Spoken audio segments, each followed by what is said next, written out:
Hello my student and everyone.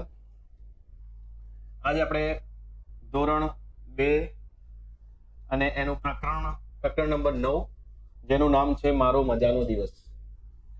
મારો મજાનો દિવસ.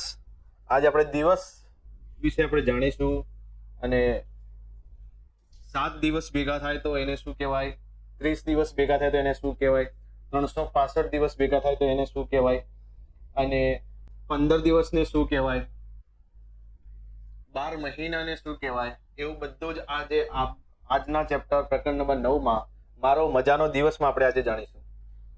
સૌથી પહેલા આપણે હવે સ્ટાર્ટ કરીએ. જે ચિત્ર આપેલું છે ચિત્ર પરથી પહેલા સમજીએ કે વારની શરૂઆત ક્યાંથી થાય છે અને પહેલા વારથી છેલ્લો વાર કયો હોય છે, એ આપણે આ ચિત્ર પરથી સમજીએ. સૌથી પહેલું જે ત્યાં એક આપેલો છે, 2 3 4 5 6 7, તો એક એટલે પહેલો દિવસ છે સોમવાર. જે આપણે સ્કૂલમાં રવિવાર પછી જે વારે જઈએ છીએ એ આપણો પહેલો દિવસ હોય છે સોમવાર. સોમવાર પછી બીજો વાર હોય છે મંગળવાર, અને ત્રીજો વાર હોય છે બુધવાર, ચોથો હોય છે ગુરુવાર, પાંચમો હોય છે શુક્રવાર, છઠ્ઠો હોય છે શનિવાર, અને સાતમો આવે છે રવિવાર. જે સાતમા દિવસે આપણને રજા મળે છે, આખો દિવસ આપણને રજાનો દિવસ મળે છે. બરાબર. તો આ પ્રકરણમાં આપણે જાણીએ કે સોમવાર પછી મંગળવાર, ને મંગળવાર પહેલા કોણ? સોમવાર. તો મંગળવાર પછી બુધવાર, ને બુધવારના પહેલા કોણ? મંગળવાર. ગુરુવારના પહેલા કોણ? બુધવાર, અને બુધવાર પછી ગુરુવાર. શુક્રવારના પહેલાનો દિવસ કયો? ગુરુવાર, અને શુક્રવાર પછીનો દિવસ શનિવાર. એમ શનિવારના પછીનો દિવસ રવિવાર, અને શનિવારના પહેલાનો દિવસ શુક્રવાર થાય. આ 7 દિવસને ભેગા કરી એટલે એક અઠવાડિયું થાય. બરાબર. અને આવા 15 દિવસ ભેગા થાય એટલે એને એક પખવાડિયું કહેવાય. બરાબર.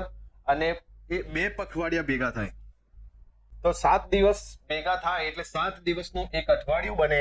અને આવા 7 દિવસ કરતા 15 દિવસ ભેગા થાય એટલે એક પખવાડિયું બને.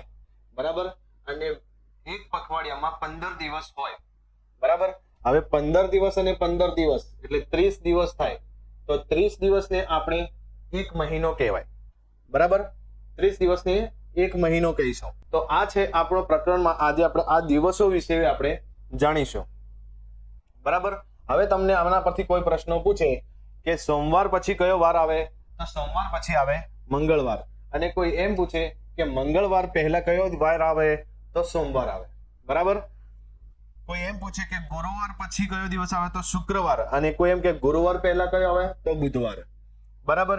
એમ શનિવાર પછી રવિવાર, અને શનિવારના પહેલા શુક્રવાર. તો આમ એક અઠવાડિયામાં 7 દિવસ હોય છે. આ યાદ રાખવાનું છે. એક અઠવાડિયામાં 7 દિવસ હોય છે. અઠવાડિયાનો પહેલો વાર સોમવાર, અને અઠવાડિયાનો છેલ્લો વાર થાય રવિવાર. બરાબર.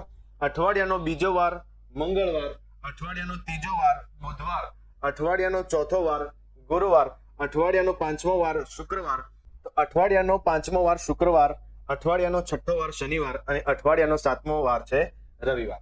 બરાબર. ચલો આપણે આગળ જોઈએ. હવે આગળ લખીએ, પ્રશ્નોના જવાબ આપણે આપીએ. આ રીતે તમને કોઈ પ્રશ્ન પૂછે તો પ્રશ્નનો જવાબ તમે કઈ રીતે આપશો, તો આપણે પહેલા એકવાર સોલ્વ કરીએ. લખવા પહેલા એકવાર આપણે એને સોલ્વ કરી લઈએ.